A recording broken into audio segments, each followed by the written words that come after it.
Karnataka prime ಟೈಮ್ಗೆ ಮತ್ತೊಮ್ಮೆ ಸ್ವಾಗತ. ನಾನು ಶ್ರೀಪಾದ್ ಪಾಟೀಲ್. ಸುದ್ದಿಗಳನ್ನು ಗಮನಿಸ್ತಾ ಹೋಗೋಣ. ಇವತ್ತು ಅಧಿವೇಶನದಲ್ಲಿ ಜೋರು ಸಮರವೇ ನಡೆದೋಯ್ತು. ಆಡಳಿತ ವಿಪಕ್ಷಗಳ ನಾಯಕರು ರಾಜ್ಯಪಾಲರ ಭಾಷಣದ ಬಗ್ಗೆ ಚರ್ಚೆ ಮಾಡಿದರು. ಬಿಜೆಪಿ ಕಾಂಗ್ರೆಸ್ ನಾಯಕರು ಪರಸ್ಪರ ಕಿತ್ತಾಡಿಕೊಂಡರು.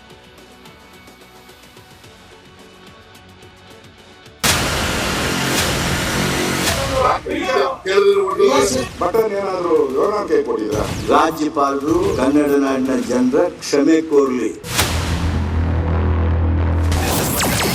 ಒಂದು ನಿಮಿಷವೂ ಇರಲಿಲ್ಲ ರಾಜ್ಯಪಾಲರ ಭಾಷಣ. ಉಭಯ ಸದನಗಳಲ್ಲೂ ಕೈಕಮಲ ಪಡೆ ಕದನ. ವಿಧಾನಸೌಧದಲ್ಲಿ ವಿಶೇಷ ಅಧಿವೇಶನ ನಡೀತಾ ಇದೆ. ನಿನ್ನೆ ರಾಜ್ಯಪಾಲರು ಮಾಡಿದ ಚುಟುಕು ಭಾಷಣ ಇಂದು ಉಭಯ ಸದನಗಳಲ್ಲೂ ಕೋಲಾಹಲಕ್ಕೆ ಕಾರಣವಾಗಿದೆ. ರಾಜ್ಯಪಾಲರು ಸರ್ಕಾರದ ಭಾಷಣ ಮಾಡಿಲ್ಲ, ರಾಷ್ಟ್ರಗೀತೆ ಮುಗಿಯುವವರೆಗೂ ಇರದೆ ಅಪಮಾನ ಮಾಡಿದ್ದಾರೆ ಅಂತ ಆಡಳಿತ ಪಕ್ಷದ ನಾಯಕರು ಮುಗಿಬಿದ್ರು. ರಾಷ್ಟ್ರಗೀತೆಗೆ ರಾಜ್ಯಪಾಲರಿಂದ ಅಪಮಾನ. ಹುಟ್ಟೋದ್ರೆ ಏನಂತ ಹೇಳ್ಬೇಕು?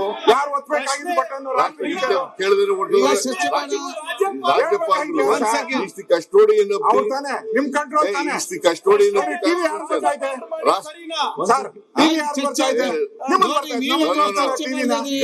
ಪ್ರತಿಪಕ್ಷ ನಾಯಕರು ಚರ್ಚೆ ಮಾಡ್ತಾರ. ರಾಷ್ಟ್ರಗೀತೆಯನ್ನು ಶುರು ಮಾಡಿದ್ರ? ರಾಷ್ಟ್ರಗೀತೆ ಅವ್ರಿಗೆ ಕೇಳ್ಬೇಕಾಗಿತ್ತು, ಶುರುನೇ ಮಾಡಿರ್ಲಿಲ್ವಲ್ಲ ಇವರು. ರಾಜ್ಯಪಾಲರ ಕ್ಷಮೆಗೆ ಕಾಂಗ್ರೆಸ್ ಪಟ್ಟು. Article 51 of the Constitution says that every one of us abide to respect the national anthem, whether it is governor or a common citizen. Section 51 is violated. The section 176(1) is violated. Section 163 is ignored. ಇವೆಲ್ಲ ರಾಜ್ಯಪಾಲರು ಮಾಡಿದ ಮೇಲೂ ನಾವೇನು ಹೇಳಿದ್ವಿ? ರಾಜ್ಯಪಾಲರು ಕನ್ನಡ ನಾಡಿನ ಜನರ ಕ್ಷಮೆ ಕೋರಲಿ. ರಾಷ್ಟ್ರಗೀತೆ ಬಟನ್ ಗವರ್ನರ್ ಕೈಯಲ್ಲಿತ್ತ. ಬಟನ್ ಏನಾದ್ರು ಗವರ್ನರ್ ಕೈ ಕೊಟ್ಟಿದ್ರ? ಆನ್ ಮಾಡಿ ಜನಗಣ ಮಾಡ್ರ ಆಡ್ರಪ್ಪ ಅಂತ ಜೈ ಅಂದ ತಕ್ಷಣ ಅವರು ಆನ್ ಮಾಡಬೇಕಾಗಿದ್ದು ಅವ್ರ ಕರ್ತವ್ಯ. ಗವರ್ನರ್ದ ಏನ್ ಬರ್ತದೆ ಇದ್ರಲ್ಲಿ ಪಾತ್ರ? ಕಾನೂನು ಸಚಿವರ ವಿರುದ್ಧ ಕ್ರಮ ಕೈಗೊಳ್ಳಿ. ಸಂಸದೀಯ ಸಚಿವರು ಅದ್ರ ಜೊತೆಗೆ ಕಿರೀಟ ಇಟ್ಟಂಗೆ. ಸಂಸದೀಯ ಅನ್ನೋದೇ ಒಂದು ಪದವಿ, ಕಾನೂನು ಅನ್ನೋದು ಒಂದು ಕಿರೀಟ ಇದ್ದಂಗೆ. ಮಹಾರಾಜರಿಗೆ ಕಿರೀಟ ಇರ್ತದಲ್ಲ, ಹಂಗ್ ಕಿರೀಟ ನೀವು ಎರಡೂ ಇಟ್ಕೊಂಡು ನೀವು ಗವರ್ನರ್ ಅವರು ಓದ್ಲಿಲ್ಲ ಅಂತ ಹೇಳ್ಬಿಟ್ಟು ನೀವೇ ಗಲಾಟೆ ಮಾಡಿದೀರಾ. ರೆಕಾರ್ಡ್ ಅಲ್ಲಿ ಇದೆ, ಓಡೋದ್ರು ಅಂತ ಹೇಳ್ತಾ ಇದ್ದಾರೆ ಗವರ್ನರ್ನ. ಒಬ್ಬ ಲಾ ಮಿನಿಸ್ಟರ್ ಹಂಗೆ ಹೇಳಿದ್ರೆ ಯಾರು ಸದನದ ಯಾರೇ ಬೇರೆ ಯಾರಾದ್ರೂ ಮಾತಾಡಿ ಪರವಾಗಿಲ್ಲ ಅಶೋಕ್, ಆದ್ರೆ ಲಾ ಮಿನಿಸ್ಟರ್ ಆದವರು ನೀವು ಓಡೋಗ್ತಾ ಇದ್ದೀರಾ ಅಂತ ಗವರ್ನರ್ಗೆ ಹೇಳಿದ್ರೆ ಅದೆಲ್ಲ ರೆಕಾರ್ಡ್ ಇದೆ. ಕೊನೆಗೆ ಮಾತನಾಡಿದ ಸ್ಪೀಕರ್ ಖಾದರ್, ರಾಜ್ಯಪಾಲರ ನಡೆ ನಂತರದ ಘಟನೆಗಳ ಬಗ್ಗೆ ಮುಂದಿನ ವಾರ ರೂಲಿಂಗ್ ಕೊಡುವುದಾಗಿ ಸದನಕ್ಕೆ ತಿಳಿಸಿದ್ರು. ಇದರೊಂದಿಗೆ ಸದ್ಯಕ್ಕೆ ಸಣ್ಣ ಬ್ರೇಕ್ ಸಿಕ್ಕಂತಾಗಿದೆ. News desk, republic Kannada. Karnataka prime ಟೈಮ್ಗೆ ಮತ್ತೊಮ್ಮೆ ಸ್ವಾಗತ. ನಾನು ಶ್ರೀಪಾದ್ ಪಾಟೀಲ್. ಸುದ್ದಿಗಳನ್ನು ಗಮನಿಸ್ತಾ ಹೋಗೋಣ. ಇವತ್ತು ಅಧಿವೇಶನದಲ್ಲಿ ಜೋರು ಸಮರವೇ ನಡೆದೋಯ್ತು. ಆಡಳಿತ ವಿಪಕ್ಷಗಳ ನಾಯಕರು ರಾಜ್ಯಪಾಲರ ಭಾಷಣದ ಬಗ್ಗೆ ಚರ್ಚೆ ಮಾಡಿದರು. ಬಿಜೆಪಿ ಕಾಂಗ್ರೆಸ್ ನಾಯಕರು ಪರಸ್ಪರ ಕಿತ್ತಾಡಿಕೊಂಡರು.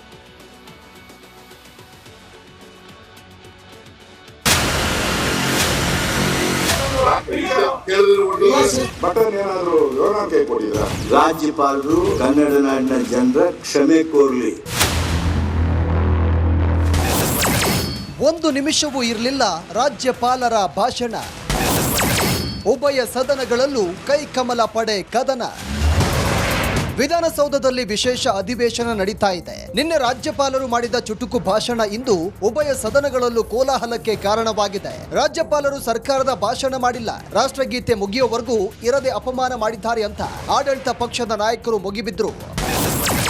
ರಾಷ್ಟ್ರಗೀತೆಗೆ ರಾಜ್ಯಪಾಲರಿಂದ ಅಪಮಾನ. ಹುಟ್ಟೋದ್ರೆ ಏನಂತ ಹೇಳ್ಬೇಕು?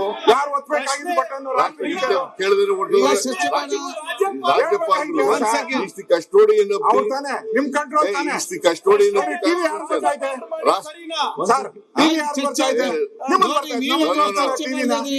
ಪ್ರತಿಪಕ್ಷ ನಾಯಕರು ಏನೋ ನೀವು ರಾಷ್ಟ್ರಗೀತೆಯನ್ನು ನೋಡಿ ನೀವು ಯಾಕೆ ಚರ್ಚೆ ಮಾಡ್ತಪ್ಪ? ರಾಷ್ಟ್ರಗೀತೆಯನ್ನು ಶುರು ಮಾಡಿದ್ರ ರಾಷ್ಟ್ರಗೀತೆ ಅವ್ರಿಗೆ ಕೇಳ್ಬೇಕಾಗಿತ್ತು. ಕೇಳಿ ಶುರುನೇ ಮಾಡಿರ್ಲಿಲ್ವಲ್ಲ ಇವರು. ರಾಜ್ಯಪಾಲರ ಕ್ಷಮೆಗೆ ಕಾಂಗ್ರೆಸ್ ಪಟ್ಟು. Article 51 of the Constitution says that every one of us abide to respect the national anthem, whether it is governor or a common citizen. Section 51 is violated. The section 176(1) is violated. Section 163 is ignored. ಇವೆಲ್ಲ ರಾಜ್ಯಪಾಲರು ಮಾಡಿದ ಮೇಲೂ ನಾವೇನು ಹೇಳಿದ್ವಿ? ರಾಜ್ಯಪಾಲರು ಕನ್ನಡ ನಾಡಿನ ಜನರ ಕ್ಷಮೆ ಕೋರ್ಲಿ. ರಾಷ್ಟ್ರಗೀತೆ ಬಟನ್ ಗವರ್ನರ್ ಕೈಯಲ್ಲಿತ್ತ. ಬಟನ್ ಏನಾದ್ರು ಗವರ್ನರ್ ಕೈ ಕೊಟ್ಟಿದ್ರ? ಆನ್ ಮಾಡಿ ಜನಗಣ ಮಾಡ್ರ ಆಡ್ರಪ್ಪ ಅಂತ. ಜೈ ಅಂದ ತಕ್ಷಣ ಅವರು ಆನ್ ಮಾಡಬೇಕಾಗಿದ್ದು ಅವ್ರ ಕರ್ತವ್ಯ. ಗವರ್ನರ್ದು ಏನ್ ಬರ್ತದೆ ಇದ್ರಲ್ಲಿ ಪಾತ್ರ? ಕಾನೂನು ಸಚಿವರ ವಿರುದ್ಧ ಕ್ರಮ ಕೈಗೊಳ್ಳಿ. ಅಲ್ವಾ? ಸಂಸದೀಯ ಸಚಿವರು ಅದ್ರ ಜೊತೆಗೆ ಕಿರೀಟ ಇಟ್ಟಂಗೆ ಸಂಸದೀಯ ಅನ್ನೋದೇ ಒಂದು ಪದವಿ, ಕಾನೂನು ಅನ್ನೋದು ಒಂದು ಕಿರೀಟ ಇದ್ದಂಗೆ. ಮಹಾರಾಜರಿಗೆ ಕಿರೀಟ ಇರ್ತದಲ್ಲ, ಹಂಗ್ ಕಿರೀಟ ನೀವು ಎರಡೂ ಇಟ್ಕೊಂಡು ನೀವು ಗವರ್ನರ್ ಅವರು ಓದ್ಲಿಲ್ಲ ಅಂತ ಹೇಳ್ಬಿಟ್ಟು ನೀವೇ ಗಲಾಟೆ ಮಾಡಿದೀರಾ. ರೆಕಾರ್ಡ್ ಅಲ್ಲಿ ಇದೆ. ಓಡೋದ್ರು ಅಂತ ಹೇಳ್ತಾ ಇದ್ದಾರೆ ಗವರ್ನರ್ನ. ಒಬ್ಬ ಲಾ ಮಿನಿಸ್ಟರ್ ಹಂಗೆ ಹೇಳಿದ್ರೆ ಯಾರು ಸದನದ ಯಾರೇ ಬೇರೆ ಯಾರಾದ್ರೂ ಮಾತಾಡಿ ಪರವಾಗಿಲ್ಲ ಅಶೋಕ್, ಆದ್ರೆ ಲಾ ಮಿನಿಸ್ಟರ್ ಆದವರು ನೀವು ಓಡೋಗ್ತಾ ಇದ್ದೀರಾ ಅಂತ ಗವರ್ನರ್ಗೆ ಹೇಳಿದ್ರೆ ಅದೆಲ್ಲ ರೆಕಾರ್ಡ್ ಇದೆ. ಕೊನೆಗೆ ಮಾತನಾಡಿದ ಸ್ಪೀಕರ್ ಖಾದರ್, ರಾಜ್ಯಪಾಲರ ನಡೆ ನಂತರದ ಘಟನೆಗಳ ಬಗ್ಗೆ ಮುಂದಿನ ವಾರ ರೂಲಿಂಗ್ ಕೊಡುವುದಾಗಿ ಸದನಕ್ಕೆ ತಿಳಿಸಿದ್ರು. ಇದರೊಂದಿಗೆ ಸದ್ಯಕ್ಕೆ ಸಣ್ಣ ಬ್ರೇಕ್ ಸಿಕ್ಕಂತಾಗಿದೆ. News desk, republic Kannada. ಜೈ ಅಂದ ತಕ್ಷಣ ಅವರು ಆನ್ ಮಾಡಬೇಕಾಗಿದ್ದು ಅವ್ರ ಕರ್ತವ್ಯ. ಗವರ್ನರ್ದು ಏನ್ ಬರ್ತದೆ ಇದ್ರಲ್ಲಿ ಪಾತ್ರ? ಕಾನೂನು ಸಚಿವರ ವಿರುದ್ಧ ಕ್ರಮ ಕೈಗೊಳ್ಳಿ. ಅಲ್ವಾ? ಸಂಸದೀಯ ಸಚಿವರು ಅದ್ರ ಜೊತೆಗೆ ಕಿರೀಟ ಇಟ್ಟಂಗೆ ಸಂಸದೀಯ ಅನ್ನೋದೇ ಒಂದು ಪದವಿ, ಕಾನೂನು ಅನ್ನೋದು ಒಂದು ಕಿರೀಟ ಇದ್ದಂಗೆ. ಮಹಾರಾಜರಿಗೆ ಕಿರೀಟ ಇರ್ತದಲ್ಲ, ಹಂಗ್ ಕಿರೀಟ ನೀವು ಎರಡೂ ಇಟ್ಕೊಂಡು ನೀವು ಗವರ್ನರ್ ಅವರು ಓದ್ಲಿಲ್ಲ ಅಂತ ಹೇಳ್ಬಿಟ್ಟು ನೀವೇ ಗಲಾಟೆ ಮಾಡಿದೀರಾ. ರೆಕಾರ್ಡ್ ಅಲ್ಲಿ ಇದೆ. ಓಡೋದ್ರು ಅಂತ ಹೇಳ್ತಾ ಇದ್ದಾರೆ ಗವರ್ನರ್ನ. ಒಬ್ಬ ಲಾ ಮಿನಿಸ್ಟರ್ ಹಂಗೆ ಹೇಳಿದ್ರೆ ಯಾರು ಸದನದ ಯಾರೇ ಬೇರೆ ಯಾರಾದ್ರೂ ಮಾತಾಡಿ ಪರವಾಗಿಲ್ಲ ಅಶೋಕ್, ಆದ್ರೆ ಲಾ ಮಿನಿಸ್ಟರ್ ಆದವರು ನೀವು ಓಡೋಗ್ತಾ ಇದ್ದೀರಾ ಅಂತ ಗವರ್ನರ್ಗೆ ಹೇಳಿದ್ರೆ ಅದೆಲ್ಲ ರೆಕಾರ್ಡ್ ಇದೆ. ಕೊನೆಗೆ ಮಾತನಾಡಿದ ಸ್ಪೀಕರ್ ಖಾದರ್, ರಾಜ್ಯಪಾಲರ ನಡೆ ನಂತರದ ಘಟನೆಗಳ ಬಗ್ಗೆ ಮುಂದಿನ ವಾರ ರೂಲಿಂಗ್ ಕೊಡುವುದಾಗಿ ಸದನಕ್ಕೆ ತಿಳಿಸಿದ್ರು. ಇದರೊಂದಿಗೆ ಸದ್ಯಕ್ಕೆ ಸಣ್ಣ ಬ್ರೇಕ್ ಸಿಕ್ಕಂತಾಗಿದೆ. News desk, republic Kannada.